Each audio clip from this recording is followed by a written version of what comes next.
everybody. Welcome back to the Dice Tower. My name is Z Garcia. I'm Roy Candy. I'm Chris D.A.G.G.E.R. I'm Camilla Cleghorn. Today we're taking a look at Marvel D.A.G.G.E.R. D.A.G.G.E.R stands for Defense Alliance for Global and Galactic Emergency Response. Wow, off the top of your head. That's amazing. It definitely comes in. Or the top of the box. I didn't realize it stood. Top of the noggin. This is a game of global heroics for 1 to 5 players. And I'm going to stop reading the box now. It's a cooperative game in which we are going to be fighting against some Nemesis as Marvel characters. The ones you know, the ones you may or may not love. Coupling them. A Marvel board game. Finally, this is what I've been waiting for. Finally, a cooperative Marvel board. Oh, wait. Yeah. You're taking a character, attaching them to an aspect. Is that what they call them? Yeah. And that's going to give you the things you can do in this game. Before we get into the weeds too much about what's, our thoughts on the game, let me give you an overview of how it works. This is not comprehensive, but I should show you what's going on in it, and we'll come on back, tell you what we think. The objective of the game is for the players to cooperate, travel the world, complete missions, and ultimately take down the big bad. You can choose who you're playing against. Here we have Thanos, for example.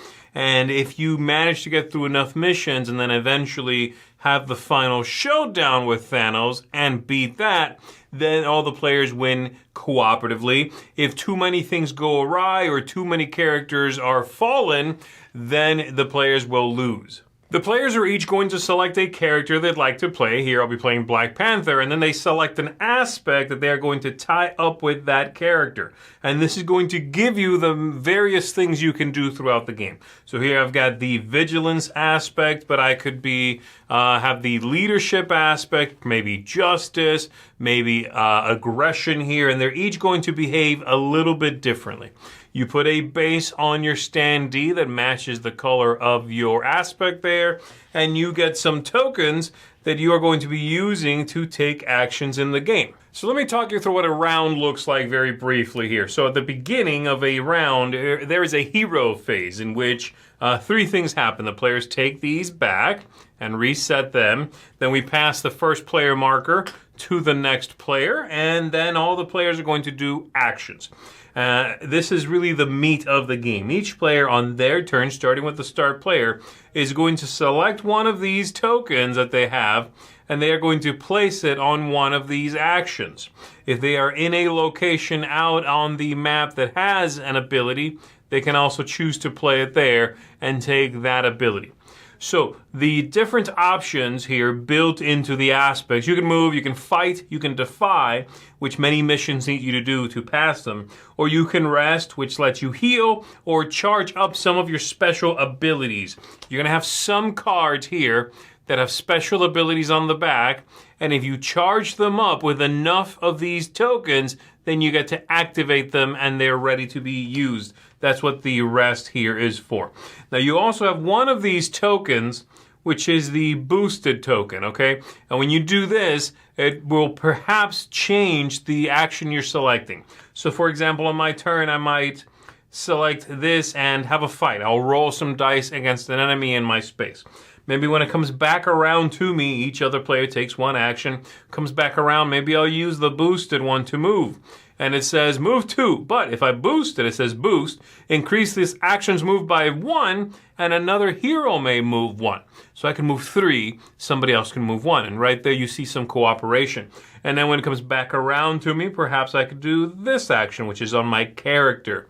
And this one says perform the defy action, which is this one right here, but I can re-roll any number of dice. All right, so Black Panther will be good at that.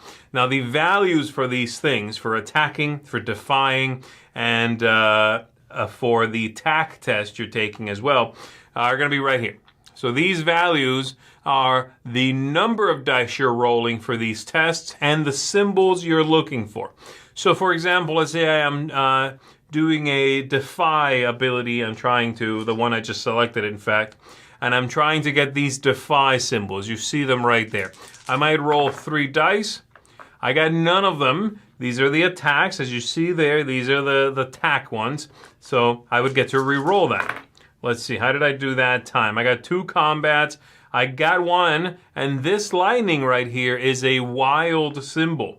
That means it counts, for whatever I was looking for, in this case a defy action, but it also lets me activate the base in my region. If I'm standing here in Atlantis, or if I was, say, standing here, then the base in my region is New York, they're color-coded, then I get to activate this. Gain 1 team up, which is a track I can go up on and lets us spend that to activate special abilities. I could recover 2 or charge 2 if I'm standing in there, and so on, all right? Wakanda over here, we can be empowered, which is a great ability. So there you go. That's what's going on. Players are going around until each player is out of these action tokens. And once we've all done that, we go into the Nemesis phase. During the Nemesis phase, the first thing we'll do is we'll advance the threat up here. This track, we're trying to keep it below this value here so that we can advance on our mission. You go through enough of these, like I said, you get to fight the big bad and hopefully defeat them. So you advance this based on his own value, which is right here. It advances 1 for each baddie in play that is still sitting out there, like this one here, being a level 2. You can see with the little tick marks there. This is a level 4. See that right there? They each just advance it 1. So 4, 1 here, 1 here. Each base that's broken, which could happen if the baddies activate in there, that's 1. So this is quite a bit. 4, 5, 6, 7. It's going to go up very quickly. What we are trying to do is avoid hitting that threshold before we complete the mission. And you need a certain number of these tokens on here to complete it. In this case, 1 per player is what the little person symbol there means. So if we get in a 3-player game 3 tokens on here of these successes before this happens, then we are going to succeed and advance to the next mission. So that's the first thing, advancing the threat. We check the Nemesis mission, which is that, see if we resolved it. If both are true, by the way, then we succeed. We check if we win first, then we check if we lose. And then after that, we are going to draw an event card and we are going to resolve that event card. Event cards are going to look something like this. Many of them will be generic, but several of them are shuffled into the game at the beginning based on the big bad you're going up against. So in this one, it can show up with anybody. It's going to have some effect. Oh, we take some damage. Then some abilities trigger based on these symbols right here. So he's going to do some bad stuff, and then we activate all the baddies and spawn some new ones. The numbers here tied to the locations in the world map. So somebody shows up at spot 3. This is 5, for example. This is 6, right? Somebody shows up at 13, and so on. Once you've done all that, then we go back to the beginning where we pass a start player marker, reset our characters, and we are good to go again. Now, I've already mentioned how we win and how we lose. I do want to point out one thing here. Let me go ahead and move these aside to show you my character Black Panther there. As I said, if too many of the characters die, then we are going to lose. But if you have a character you began with, like Black Panther here, and they take enough hits to take them out, you're not out of the game. Instead, you're going to flip this sheet over and it'll be another character that you could have chosen at the beginning of the game, which is going to show up and support you. You're going to flip that over, you become this new character, and you're also going to flip over your aspect to the shattered side, flipping that over. Now, if this character, your new character, drops again, then you're in trouble. The players have until the end of the next turn to win the entire thing, otherwise you all lose. But the game keeps you engaged, and therefore you won't be eliminated and sitting out of the game for more than maybe a few minutes as the other players wrap up after your second character dies.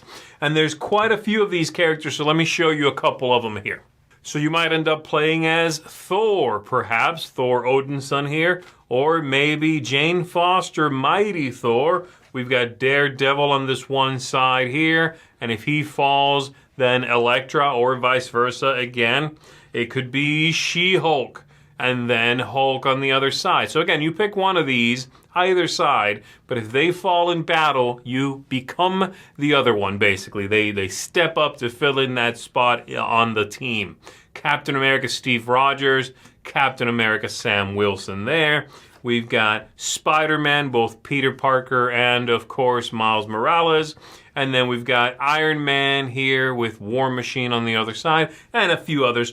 Plus, like I said, all the aspects of tons of combinations that the players can choose to play as well as 4 different baddies, of which you only saw Thanos, but there's a few there. So there you go. That is how the game works, of course. I'm not going into too much detail, but that's the general idea. Try to come together, complete missions, take down the baddie, and you win the entire thing.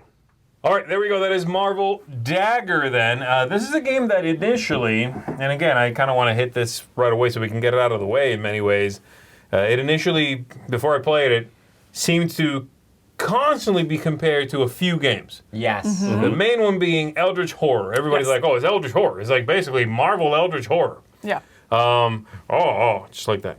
Just like And that. then Pandemic also, it gets a lot of comparisons to Pandemic, and it gets some comparisons Right. to Marvel Champions. For sure. Okay? It's definitely Eldritch first, then the Yeah. other two are a little bit after that. And honestly, I can see a little bit of that DNA from those games kind of There mixed is. together a little bit. There is a little bit of DNA, and again, I think it's a good like kind of concoction, a mixture of those three, but it doesn't really feel like any of those Exactly. three games. Right. I think it stands unique or feels unique in each of those. Right. It's like I can be like, oh, that one mechanism reminds me of this one, but that's kind of where it stops. Sure. You know, it's like pieces of those coming together for a brand new game. That's The what it feels like. overarching structure Right. is there's a world map, bad stuff happens, and there's 3 main missions you need to complete. That sounds like Eldritch Horror. Feels like Eldritch Horror, right. Well, yeah, except for every other part that doesn't. And the Right, yeah, yeah. majority of it doesn't. And the Yeah. thing that I do think is solely different from this game is the action like selection part, which doesn't share Yes. DNA with any of those Yes. games.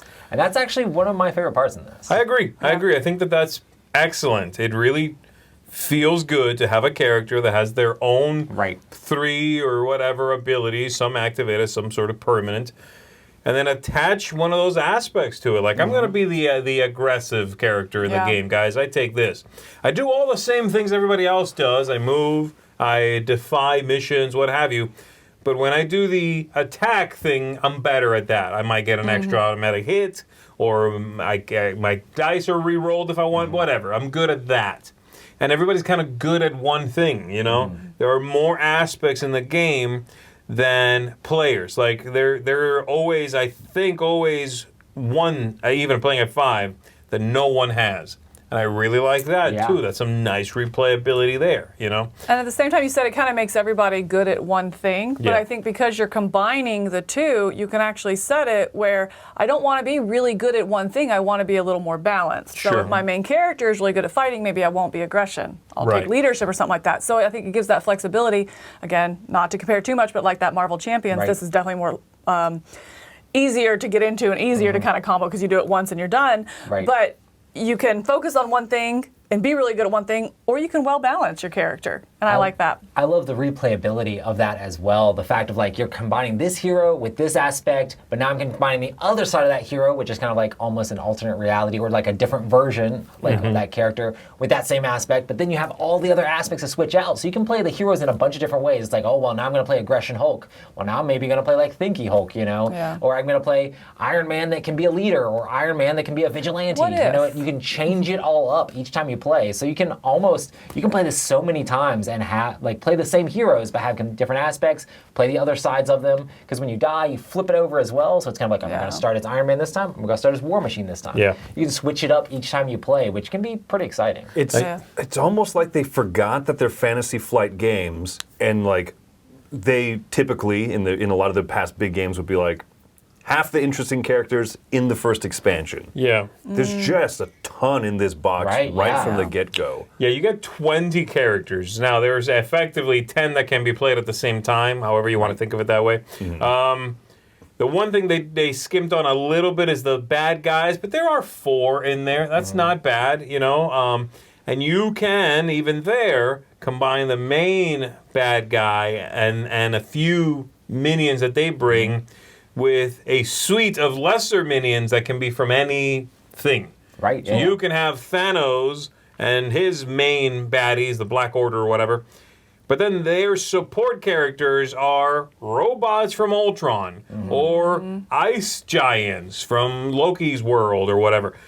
just Hydra guys. Yeah. You know what I mean? And they I really behave- like that. They behave differently enough that even those switching out the grunt level bad guys matters. Yeah. So I think they put. I don't even feel like they necessarily skimped on that side. Yeah, there's 4 of them. That's enough variety. Maybe after you play Loki, who's like a great introductory Nemesis villain, you might not want to go back to Loki too much, but he's still a good teaching Nemesis Right. when you're introducing this to other people.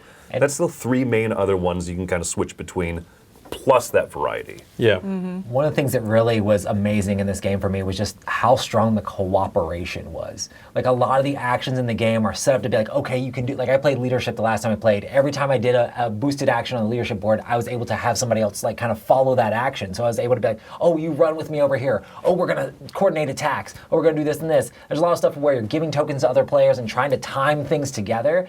And I really like that in a cooperative game. I like cooperative games that aren't just like, we can't talk to each other, we're playing back in the corner. But no, you're actually interacting with each other and like handing things back and forth and actually strongly cooperating. I feel like this game does really well with that. Or saying, you Yeah. know, wow, I'm a really good fighter, and okay, but wait, if I fight once, I can trigger an extra fight on your turn, which actually do this. So if we work together, Right. we can take this bad guy out. Right. Or if you're like, I need to get over there. Oh, I'm going to be 1 move short. Right. Oh, well, if I do this action, then I can give you everybody 1 move. So Exactly. therefore, so you really play off each other well, Yes. and it forces not just cooperation to take them down, but cooperation for movement, for the attacks, for the objectives in every aspect of the game. You know, in Yeah. every part.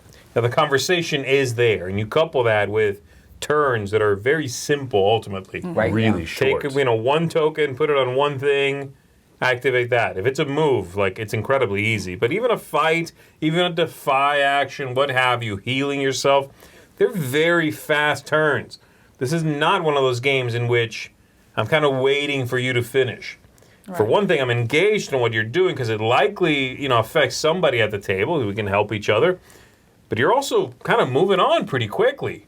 And I like that. On the flip side of that, this is still a really stinking long game. It is. And there's no good reason for that. I don't know. I mean, it does not have to be 3 hours.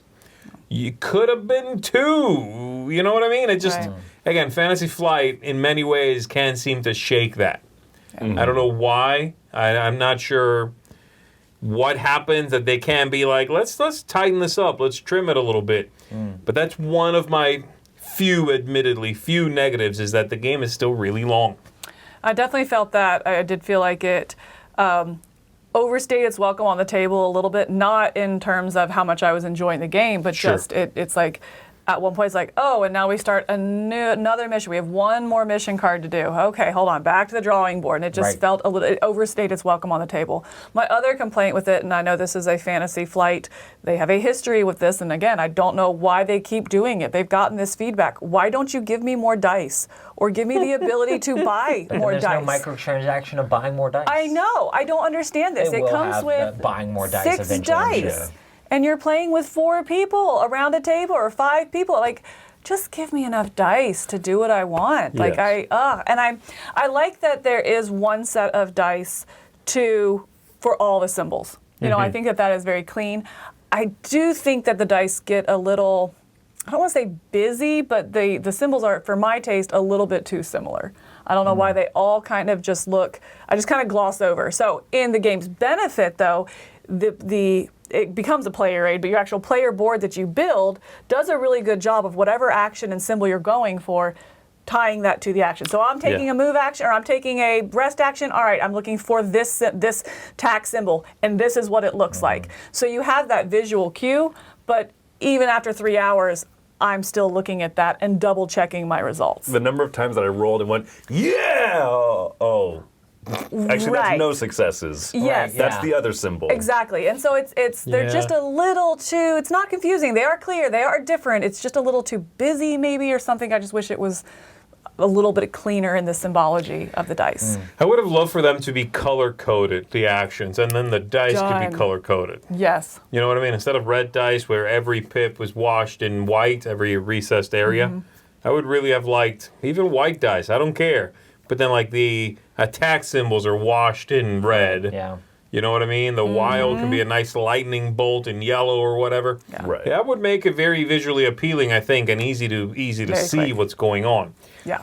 But yes, you're right. They do reference it every time, so you know what you're looking for there. And the dice, there's not enough dice. I think the game does a few things that I find problematic, but overwhelmingly, every time I'm like, how do they handle this? I like that. I like the way they did that. What happens when you die? Flip over your character. You're someone new. Change out a couple of cards. I like that. Yeah. I like that these two people are kind of tied together. If the Hulk goes down, She-Hulk steps up to take his spot on this team, this worldwide team. So I enjoy the way that that's done. And there's a few other things that I thought were really smart choices. Yeah. I think that another good thing about this, as opposed to some of like Eldridge in general, is like there's always something to do. Like you always you have all these cards that you're building up. You have all these things. Like if you're doing nothing else, you can take a rest action and build up your cards to build your stuff. Yeah. That's true. And I really like the team up thing that you can spin. It's like we work together to build up this team up, but then we have to choose, whose card are we going to use? Are we going to use my card? Are we going to use your card? Man, your card is really good, and you get excited about the other player's cards. It's like we kept spamming Z's card because a lot of the missions needed the tokens it was giving us. It's like, we can do Z's card again. Yes, it's really cool to have that, I guess, camaraderie and cooperation. So. But then I think also seeing that team up being used in other ways as well. Yes, like some missions will tie it in, and you're like, that's Love great. that. So you're also, wow, I have this huge, powerful card that would help with this mission here. But I need to spend it. Or I needed it over here this other way. So again, that cooperation and talking, it takes it from being like AP and makes it cooperation group discussion. Yeah. And I like that a lot. Now, what did you guys think of the luck in the game? There is a nice dollop of luck on those dice. They are 8-sided dice. And you could just whiff a lot. If you're looking for tax symbols, it's like, they're just not coming up. And I'm not getting wild either. You could just whiff a lot. So how did you guys feel about that? It feels like a Fantasy Flight game. Yeah. It's kind of like these same sort of things, You're going to have a decent amount of that luck and stuff. I do wish there was a little bit more mitigation. Maybe some of the powers help you with mitigation. I know giving people like primed, or you have whatever it is, like exciting. Yeah, I mean, some characters have it built in. And some characters have built-in stuff, so you really have to try to mitigate in weird ways, but the dice rolls are going to be the dice rolls, so.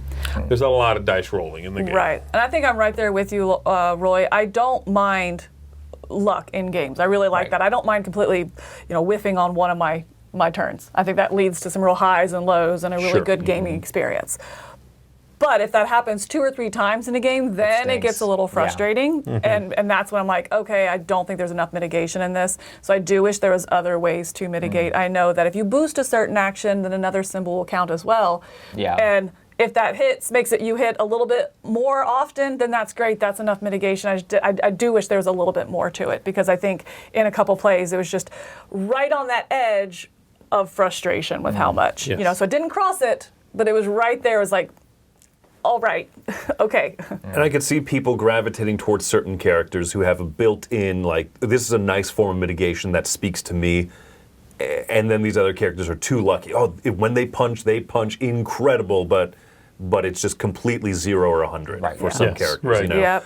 I think the other big source of luck for me is in the event card. Yeah. Every round you flip over an event card, and sometimes you're like, all right, cool, that wasn't too bad. They're always kind of some level of bad, but the last game that we played, we lost kind of unexpectedly, kind of suddenly on one that said activate the main, like the bad part of the main Nemesis 3 times in a row. 3 times. Yeah. I thought, oh, okay, well, we're at full health, and now we're not. Right. And now I have killed one side completely. I think we dropped 2 characters full health to dead in one event. That sort of thing feels very much like Eldridge to me as well, because Eldridge had those cards that are like, these are good cards, these are medium cards, and these are bad cards. Whenever you get the Nemesis cards in here, they are bad majority of the time. It's like, I would rather just have a regular event. But when you prime the deck at the beginning, they're all kind of like interspersed in, so you don't get them back to back, except when you do, which is basically what happens. Except you might, yeah. Right, yeah, and I think that is, it just feels a bit, and some of those cards as well also feel like, rather than the bad guy, the Nemesis, adding more danger to the board, a few of them feel like they're taking away your progress. Right. And that's one of my least favorite feelings in a cooperative game. When we've accomplished something and this one says, actually, you didn't. Yeah. So that's where the luck, I think, crosses into the, that bothers me a little bit more than I wish it did territory. Yeah. All right, Chris, so what are you coming down on this one then? ultimately, despite my little complaints there about the luck, whiffing on the dice and the event cards, I have a lot of stinking fun playing this game. So I'm giving it a 7.5. I think this is a solid game. I can recommend it if you're okay with the time factor. Yeah. Right? We've played this 2-player, and it was under 3 hours. It was like 2.5 with the teach and everything. So you can play it a little bit quicker. But if you want to kind of sit there and read the flavor text and stuff, that's just going to add more length of time to it. I still think that fun mix and match is so worth it, though. And so this reminds me of falling in love with some of Fantasy Flight's older games from like 10 years ago when I got into the hobby. I was like, yes, this feels like how I felt playing those games then. So all in all, 7.5 for me. That's a good point. Yeah. I'm going to come in at an 8 on this one. And I think that it would have been higher had I loved the theme more. I'm good with Marvel. I have nothing against it, but it doesn't draw me in. That being said, if you're in that boat with me, I think this game is really good, and it's a solid game. If anyone ever said, hey, do you want to play this? I'm probably going to say yes, unless I just don't have 3 hours of time to give you, something like that. I really, really enjoy a lot of the mechanisms in it. I did play it too as well, and I felt like that was a little bit too limiting with the movement and stuff, and so I didn't feel like it scaled super well. But then at 4 and 5, it goes a little bit long. So I think both ends of that player count have their issues. Sure. And so that holds it back a little bit. But again, I'm still probably going to say yes in playing it. Despite the luck, I love building your character, that customization, that little shout out kind of to Marvel Champions. Yeah. The little shout out to Eldritch Horror of the event deck that you're going through. The really pushing your luck and trying to figure out which one to boost. That is such an interesting decision. When do I use that boost token? I get 3 actions and one of them gets that little extra special something. I really enjoyed that decision space and the cooperation. So for me, it's an 8. I'm also giving it an 8. I do like the theme, and the theme is helping it here for me, honestly. I enjoy the game very much. The negatives are those things that I'm hoping at this point they'll just learn from. Yes, it's too long. The scaling's a little iffy. It's hard to play with fewer players because, well, it's harder with fewer. I thought the 4-player game we played this last game was fantastic. 4 is great. You get to see enough of the aspects at play. There's enough of that communication. It's not 5 players, which can, add some time to it. So that might be the sweet spot. 3, 4 might be the sweet spot. I think so. But I really do like it. The things, like I said, that are negatives for me, and they're there, and holding it back a little bit, do pale in comparison to a global scale cooperative game with this Marvel theme with quick turns and lots of cooperation. All that stuff comes together to make a really good game. So 8. I'll speak really quick to say I liked our 2-player game of it a lot. I would like to play it more because you get 1 extra token, and I feel like that does help cover some ground. Right. But I think that some people might still feel like you're too limited on the map. Yeah, I still felt The like I was map, too you gotta limited. move, That's right? the thing. That's the thing. I couldn't get where I Gotta needed play to be. Doctor Strange, you can teleport. That's And that's might be it. the way, you know what I mean? It is. You have to, choose your character based on that. So different So, experiences. sorry about that. For me, I was a huge fan of the games that people said this felt like. This is definitely, I'm a huge Marvel fan.